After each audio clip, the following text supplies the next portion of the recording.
अस्सलाम वालेकुम वरहमतुल्लाहि वबरकातुहू। सल्लु अलल हबीब सल्लल्लाहु अला मुहम्मद सल्लल्लाहु अलैहि व आलिहि वसल्लम। अल्लाह अज़्ज़ा व जल आप सब पर अपना खास करम फरमाए, दोनों जहानों की भलाइयाँ अता फरमाए, खुशियाँ अता फरमाए, हर दुख और तकलीफ़ से महफूज रखे। दरूद शरीफ और इस्तिग़फ़ार की खूब कसरत किया करें ताकि अल्लाह अज़्ज़ा व जल आपकी तमाम परेशानियाँ दूर फरमा दे और अल्लाह ताला आपको वो सब कुछ अता फरमाए जिसकी आप ख्वाहिश रखते हैं। यूनान वीज़ा से रिलेटेड कुछ बातें आपकी खिदमत में पेश करेंगे इंशाअल्लाह अज़्ज़ा व जल, इनसे आपको ज़रूर फ़ायदा होगा। एक भाई का ये क्वेश्चन आया था कि हमें आप आगाह कर दें कि जब वीज़ा लग जाता है तो फिर हमें क्या करना चाहिए।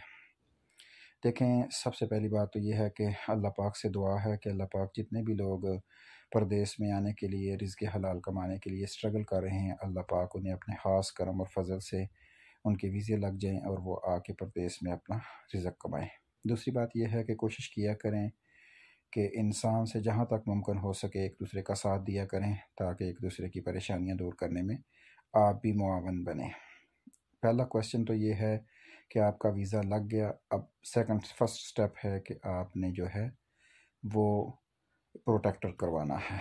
प्रोटेक्टर ऑनलाइन भी हो जाता है, आप जहाँ कहीं भी हैं वहाँ से भी करवा सकते हैं और ऑनलाइन भी हो सकता है, ये आपकी मर्ज़ी के ऊपर डिपेंड करता है। ऑनलाइन का ये फ़ायदा होता है कि आप किसी को अपने पेपर वगैरह नहीं देते, घर बैठे ही हो जाता है, वो भी आप करवा सकते हैं।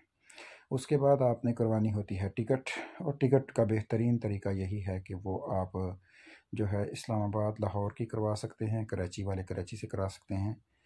सियालकोट एयरपोर्ट वाले जो है वो तकरीबन आवाम को ख़राब करते हैं, तंग करते हैं और उनका जो करैक्टर है वो ठीक नहीं है। जितने भी लोग सियालकोट एयरपोर्ट पे गए हैं उनका यही कहना है कि इस एयरपोर्ट से अल्लाह पाक पनाह दे। अब हकीकत अल्लाह की ज़ात जानती है, जो इन्फॉर्मेशन पहुंची वो हमने आपको बता दी। और हमारे एक साथी ने हमसे रब्ता भी किया था, उसने सियालकोट एयरपोर्ट से टिकट करवाई थी और उसको उन्होंने उड़ने नहीं दिया था। उन्होंने कहा था कि वीज़ा एम्बेसी में भेजेंगे, वहाँ से इन्वेस्टिगेशन आएगी तो फिर ये वो और ऐसे और ऐसे और तैसे। उन्होंने फ़ौरन इस्लामाबाद की टिकट करवाई और वहाँ से वो ट्रैवल करके यहाँ आ गए, क्योंकि पेपर एक नंबर हैं। जब बंदा ईमानदार है, उसके पेपर एक नंबर हैं, तो एयरपोर्ट वालों को तंग करने का कोई हक़ नहीं पहुँचता, लेकिन ये ज़रूर तंग करते हैं। अब हमारा तो किसी के साथ कोई दुश्मनी नहीं है, किसी अदारे के साथ कोई प्रॉब्लम नहीं है, लेकिन ये है कि कोशिश करनी चाहिए कि इनको भी, कि जो भी लोग वहाँ पे हैं, बड़ी मुश्किल से बेचारे लोग वीज़ा अप्लाई करते हैं, मेहनतें करते हैं, पैसे खर्च करते हैं और अपना वीज़ा लेते हैं, फिर टिकट लेते हैं, और फिर जब उनको एयरपोर्ट पे परेशानी का सामना करना पड़ता है तो उनकी दिल से जो वो दुआएं निकलती हैं वो ज़रूर इनको लगेंगी और इनको इस दुनिया में ही ये सारी चीज़ें नज़र आ जाएंगी इंशाअल्लाह अज़्ज़ा व जल। उसके बाद आप पहुंच आए यूनान।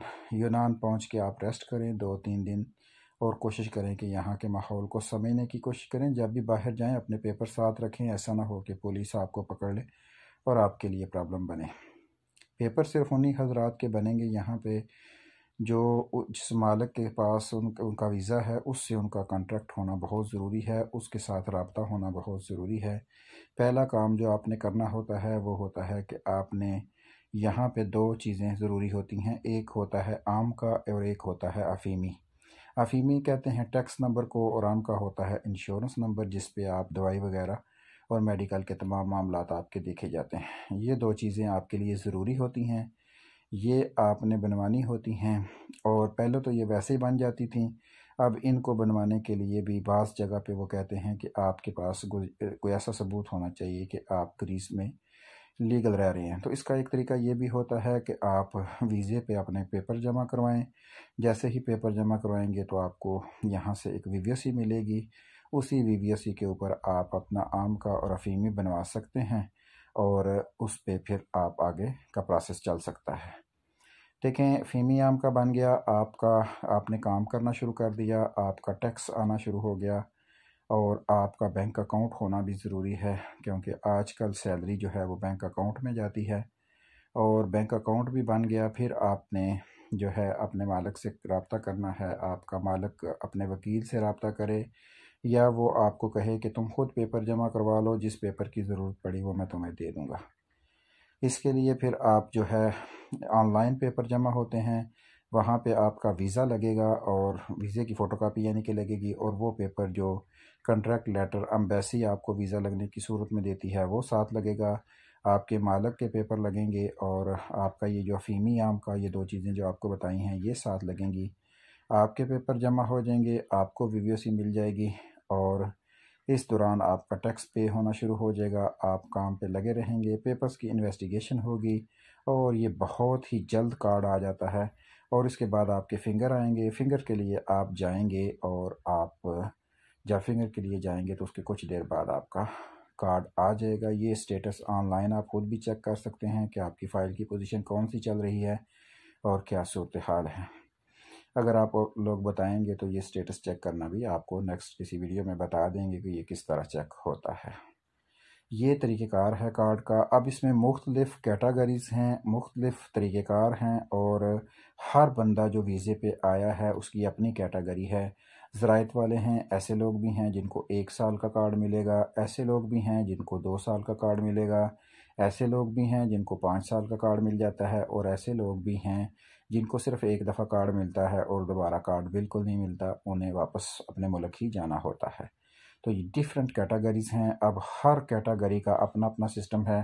یہ آپ کے پیپر، آپ کا مالک اور آپ کا کنٹریکٹ بتائے گا کہ آپ کون سی کیٹاگری میں آتے ہیں۔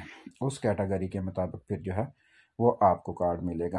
وہ افراد جو کہتے ہیں کہ ہم نے یہاں یونان میں آ کر یونان کے ویزے کے اوپر ہی یورپ جانا ہے، تو بہت سے لوگ اس ویزے کے اوپر گئے ہیں، بعد میں کچھ انہوں نے پابندیاں بھی لگائی تھیں۔ اب وقت حال صورتحال کیا ہے وہ آپ کو ایئرپورٹ جا کر ہی پتہ چلے گا کہ وہ آپ کو انٹری دیتے ہیں جانے کے لیے یا نہیں دیتے۔ لیکن جیسے ہی آپ کا یہ کارڈ آ جائے گا، کارڈ پہ آپ کو آل یورپین کنٹریز میں انٹری ہے، وہاں جا کر آپ سیر کر سکتے ہیں، اپنے رشتہ داروں سے مل سکتے ہیں، وہاں 3-4 ماہ ٹھہر بھی سکتے ہیں، اور پھر آپ اگر آپ نے یہ پیپر کنٹینیو رکھنے ہیں تو پھر آپ کو واپس گریس آنا پڑے گا، ورنہ پھر اگر آپ وہاں کام کرتے ہیں تو یہ پیپر آہستہ آہستہ آپ کے ختم ہو جائیں گے اور آپ ہو جائیں گے ان لیگل۔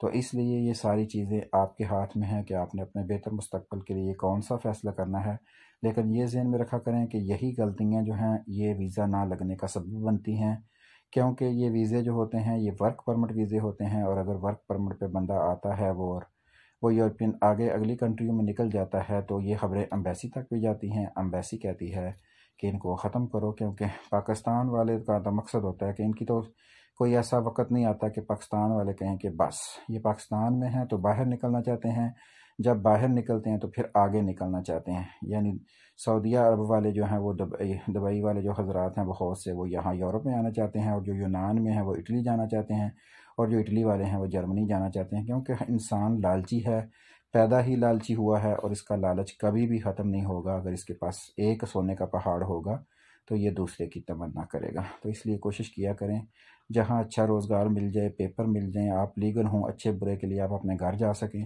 تو اس سے اور بڑی کوئی چیز نہیں ہوتی۔ اپنا ڈیروں خیال رکھیے گا، کسی چیز کی آپ کو سمجھ نہ آئے تو آپ ہم سے پوچھ لیجیے گا۔ اللہ پاک سے دعا ہے کہ اللہ پاک آپ کو اور ان سب کو جو کسی کوشش میں اسٹرگل میں لگے ہوئے ہیں، اللہ تعالیٰ ان کو کامیابی عطا فرمائے۔ جزاک اللہ۔ السلام علیکم ورحمۃ اللہ وبرکاتہ۔